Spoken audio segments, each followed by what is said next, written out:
membina seluruh keluarga besar Tarung Derajat.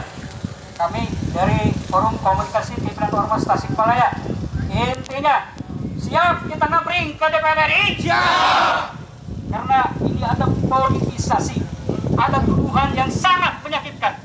Seolah-olah aparat penegak hukum, Polres, Kejaksaan, Pengadilan, seolah-olah ada konspirasi, tidak bekerja secara profesional. Sekarang tim Fakta akan menemui dua orang tua terpidana, pemirsa, yang kemudian ini akan menceritakan apa yang sebenarnya meyakinkan mereka bahwa anak mereka ini tidak ada dan juga tidak terlibat dalam aksi pengeroyokan yang terjadi pada 17 November 2024. Kita akan temukan faktanya.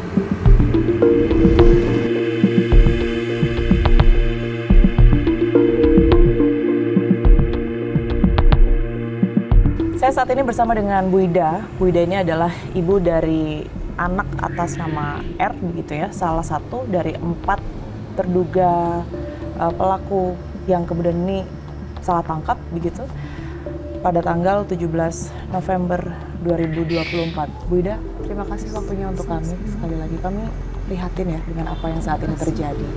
Boleh saya minta Bu Ida untuk kemudian ini menceritakan ya sebenarnya awal mula anak ibu R ini kemudian diamankan atas kasus kekerasan pada saat itu, pengeroyokan. Ini seperti apa ceritanya Bu Ida? Sebenarnya anak saya pas kejadian itu tidak ada di sini karena anak saya ada di Jakarta bersama saya. Anak saya berangkat ke Jakarta dari tanggal 24 September 2004. Pulang itu tanggal 28 November. Penangkapan tanggal 30. Setelah itu memang dia sama kakaknya. Jadi kakaknya cuma diberitahu tuh pas hari Minggu tanggal 1 jam 7 harus nanda tangan katanya. Jadi selama ini anak saya tidak ada yang mendampingi dari keluarga maupun dari pihak PH. Saya bisa bertemu sama anak saya tuh karena saya sakit. Saya baru bisa bertemu tanggal 3 Desember. Pas ada petugas Bapas waktu itu di kantor itu apa Kapolres ya.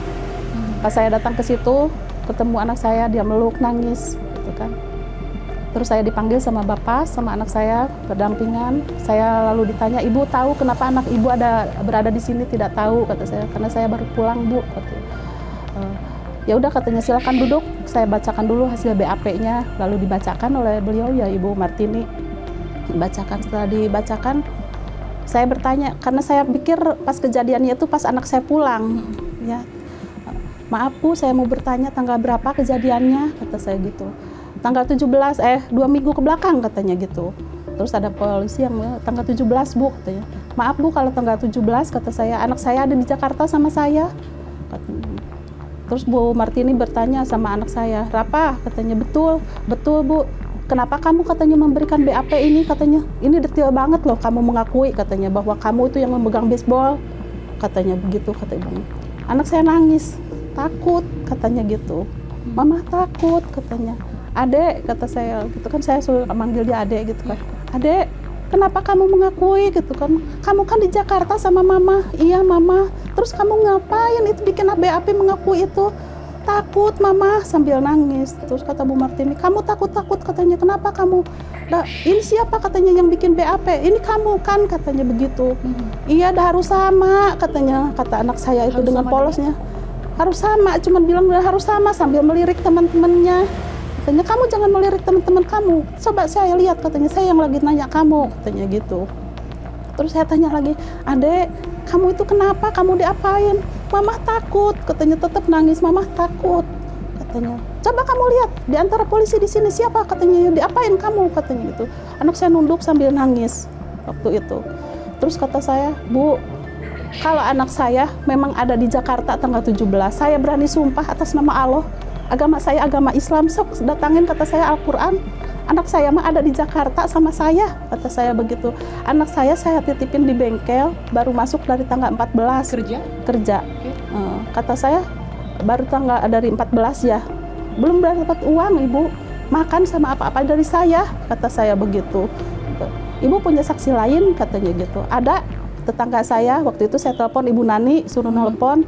Dan Bu Nani juga ditelepon nama pihak polisi, ya katanya memang anak Rafa ada di sini, bahkan makan juga itu waktu tanggal 17 di rumah saya, katanya gitu, kata Bu Nani. Sudah itu, masih ada lagi saksi Bu, ada Pak RT dari sini, saya bawa Pak RT. Pak RT pada saat di rumah ibu ini Iya. atau pada saat di Jakarta? Bukan, di sini, di Tasik. Di Tasik, Karena yang memegang kunci rumah saya itu Pak RT. Jadi rumah ibu kosong? Kosong, kata saya begitu. Panggil Pak RT-nya, dipanggil Pak RT di. Jadi di tanggal 28 November tersebut Pulang. anak ibu pulang ke Tasik ya? Iya. Bersama ibu juga? Enggak, saya masih di Bekasi, kata saya juga. Saya kan sakit waktu itu. Makanya saya baru bisa nemuin anak saya itu tanggal 3 November. Makanya kalau ada yang mengatakan anak saya pas di BAP ada pendampingan orang tua, itu tidak ada.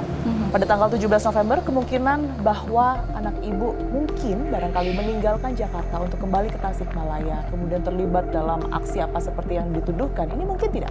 Tidak, karena kan saya pernah datang ke mana, ke pihak bengkel ya, untuk meminta kesaksiannya bahwa tanggal 17 itu memang ada di sana anak saya.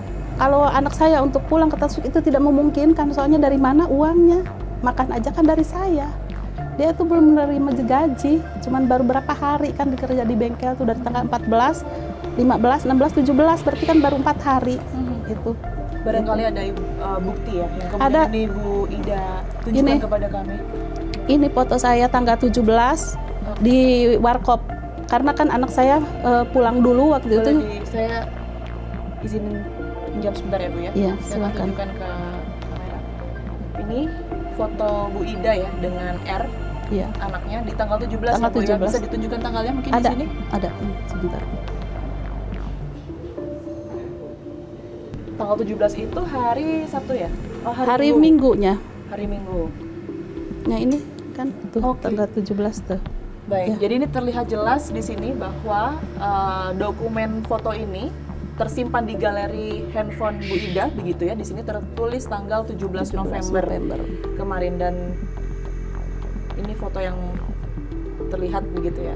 Pas Jadi saya keterangan begitu. Ibu ini bahwa R ini tidak ada di lokasi, artinya Iya. tidak ada di Tasik begitu ya pada saat hari kejadian. Ini bukti penguatnya hanya foto itu tadi Iya. dan juga saksi Ada fakta. saksi fakta, terus video yang dari bengkel, pihak bengkel Video apa itu? memberi kesaksian bahwa memang Rafa ada di dia dari jam 8 sampai jam 7 gitu. Pemilik Ada. bengkelnya artinya mengakui bahwa di tanggal iya. itu ada Bahkan anak ibu ya? ya beliau juga katanya, Bu, kalau ada yang Bu datang ke saya siap, katanya Bu. Tadi Bu Ida sempat menceritakan kepada kami bahwa di tanggal 28 November ini Rafa sudah kembali ke Tasikmalaya. Tasik. Betul ya Bu Iya. ya? Nah, itu seperti apa ceritanya sampai pada akhirnya Rafa diamankan oleh pihak kepolisian di tanggal 30? Tanggal 29 anak saya itu lagi COD. Jadi dia pergi sendiri ke tempat yang jualan seblak itu, karena yang mau belinya tukang seblak katanya. Pas lagi itu datang mobil, bawa lah. Tapi pas ke rumah menjemput kan kakaknya bertanya, ada apa ini? Gitu kan. Katanya. Ada apa Pak? Katanya. Oh, saya pinjam dulu katanya. Saya soalnya R mau ditanyain keterangannya, katanya, kesaksiannya. Itu Cuman didampingi Ibu? Tidak, langsung dibawa. Nggak ada pendampingan Nggak sama ada. sekali ya? Kata saya juga nggak ada pendampingan. Pas itu dikasih tahu, itu kan tanggal 30. Tanggal 1 jam 7 baru nelpon kakaknya, disuruh datang ke Kapolres. Datang ke Kapolres, disuruh nanda tangan. Terus kakaknya Tanda tangan apa? tidak tahu ya, kakaknya katanya suruh nanda bukan tangan. Ibu yang tanda Bukan, tangan, ya? kan karena saya masih di Jakarta. Oke. Kata kakaknya, ini kenapa, katanya gitu. Adik saya baru pulang dari Jakarta sama saya, katanya gitu. Katanya ini kan ada pembacokan, katanya. Siapa yang ngebacok? Malahan kakaknya Kami juga dengar bahwa memang sudah ada putusan Ya. yang kemudian ini menghasilkan keempat orang ini dibebaskan untuk sementara waktu sebelum pada akhirnya ada vonis selanjutnya. Ini seperti apa, Bu Ida? Yang Anda tahu? waktu itu kan memang sudah ditolak ya, itu emang apa namanya, dari pihak jaksa itu ya udah tidak sah, udah di hakim udah menjatuhkan ini apa namanya, dibebaskan, gitu kan, anak-anak dibebaskan, tapi itu tidak berselang lama. Ketika kami mau kan anak-anak dikembalikan lagi ke Kapolsek gitu ya, kata Pak Jaksa, katanya tunggu saya mau bikin surat pencabutan itu ya, katanya. Kami menunggu di Kapolsek sampai sore, tiba-tiba grup tarung derajat itu pada datang ke situ, ke Kapolsek. Kami mundur semua ibu-ibu karena kami nggak mau ya berselisih dengan mereka gitu. Kami mundur, kami diem di warung waktu itu. Lalu pihak kami menelepon pihak jaksa, Pak gimana? Ini malahan katanya ada tarung derajat ke sini, ada apa lagi? Kata pihak kami, ada apa lagi? Katanya. Ya udah mundur dulu lah Pak, katanya. Jangan di situ. Ya kami mundur semua. Tiba-tiba jam maghrib telepon ada penahanan baru, dan jam 7 kami berkumpul di rumahnya Bu Yulida ya. Anak-anak itu seolah-olah diantarkan dulu ke kami, cuma 10 menit berpelukan dengan kami, lalu dibawa lagi. Coba gimana saya nggak pada nangis, ya Allah ini apa gitu kan. Anak-anak kan tadi udah dinyatakan bebas, tapi kenapa sekarang dibawa lagi, ditahan lagi dengan itu yang sama gitu kan. Saya berani disumpah, kata saya, anak saya ada di Jakarta.